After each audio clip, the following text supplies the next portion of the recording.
The second fundamental, in addition to thinking that people are good and society is the problem, government is the solution, they're future-oriented. This is very, very important, and I don't think any conservative can understand this in their bones the way I do, having once been a leftist. Future-oriented. What I would say a normal way of looking at human affairs is to look at the past and see what worked, what doesn't work, how people have behaved for thousands of years, and what the limits then that you can accomplish. How much can you change things? Have people changed in 3,000 years? Don't believe it.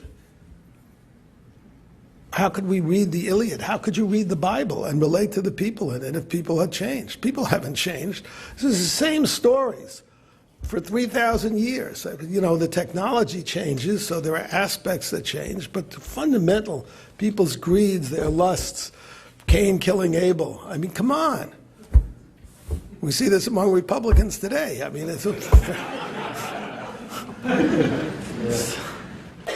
so people don't change. So it's now the conservative view.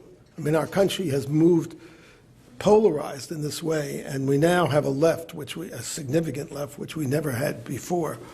But you know, when the founders got together, I mean, you know, whatever their politics, they all had this common sense. In framing a constitution, we're going to look at the past, the history of monarchies, the history of aristocracies, the history of democracies. And they thought a democracy is not, you know, they thought like Churchill, it's the worst system except for all the others. I mean, and they were very fearful of a democracy because they saw that people are swept up in passions. And if the majority rules, it's going to lord it over the minority, tyrannize the minority, and crush them. That's why they put in the checks and balances and the limits. Progressives don't look at the past. If they did, they would never have dreamed up Obamacare. For crying out tears. You know, socialized medicine has failed for the last 70 years. Central planning. That's what the Soviet Union was about. There are libraries of books about its failures and why it can't possibly work.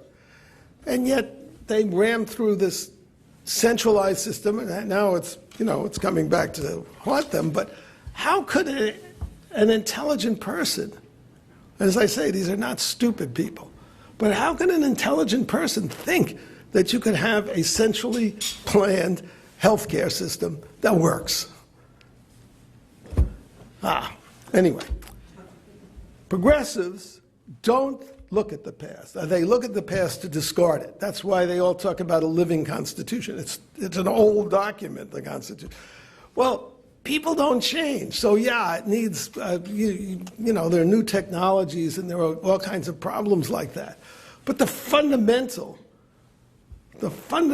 core reality of human beings and their societies don't change.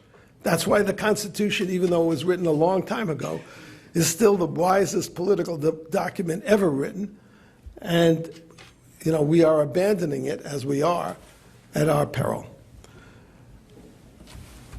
What progressives look at is the future. You know, well, look, there's all these children who aren't learning in school. Let's increase the hours of the bad schools. We'll have these bad teachers teaching them longer, and then they'll learn. Well, we're spending billions of dollars on these early school programs that test after test shows don't work, because obviously it's not just the schools. But the future, so they have a future where everybody is going, we're going to throw money at poor people, and that's going to make them just like middle-class people. No, it's not. That's the problem. It's not. But their future, in which there's there's equality, there's no war, there's no poverty, is imaginary. A difference between the past and the future. The past, you can make mistakes in analyzing, but it actually happened, and there's actually records. The future is a fantasy. It's a delusion. And it's the core belief of everybody on the left that there is this golden future if we can just get enough power and enough money to achieve it. I still have this vision of Nancy Pelosi on the day they got Obamacare through, beaming and saying, first we got, was it Social Security? And I think, bankrupt. And then we got Medicare, bankrupt. And now we're going to quadruple down on Obamacare. What could she have been thinking?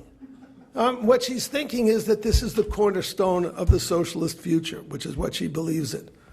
That, you know, everything else fails because we didn't get enough money. We couldn't extract enough money because of these evil Republicans who are anti-taxation. It's an imaginary future, and that's what makes it so dangerous. These people are pumped up. They're intoxicated by their own self-righteousness at bringing about the wonderful world which all you and all Republicans and conservatives are determined to prevent from happening, and that's the only obstacle to them. We, human beings, are the root cause of all social problems and all government problems as well. If human beings weren't so screwed up in their way, like lying, it's not hard to lie, is it? So everybody sort of does it. They're innocent. When they do the fib, it smooths things over. But then when power is at stake and when, wonderful goods are at stake, the lies grow and they grow and they grow until you have a president who, 36 times told the American people, you can keep your health care. We're not going to take your plan away. Lie, knowing he was lying. Why did he lie? Because as we build a socialist future, it's going to be so good, we just have to get over this hump, so any lie that serves it will be good. The more beautiful the idea, the nobler the cause, the greater the crimes you are willing to commit. If you could actually have a world where there was no war, no poverty, on and on, all these things eliminated, what lie would you not tell, and what crime would you not commit? And that's why progressives in power had killed 100 million people in peacetime. This is not just like Hitler did in war. In peacetime, progressives killed over 100 million people across the communist world. Lenin did not come to power saying, I'm going to create gulags, put tens of million people in slave labor camps and slaughter others. That's not what he said. Peace, land, bread. He had a vision of the beautiful future that Marx had promised. That's what he had a vision of. And that's what caused him to be such an evil individual as he was. The third thing, the third fundamental problem or thing you need to watch in the left, I mean, you can see the syndrome, is this vision of the perfect future, the land that never existed and never will, but which you identify. Everything that you do is to get to that land. Every sacrifice you make, every misdeed that you excuse yourself in doing is justified by that future.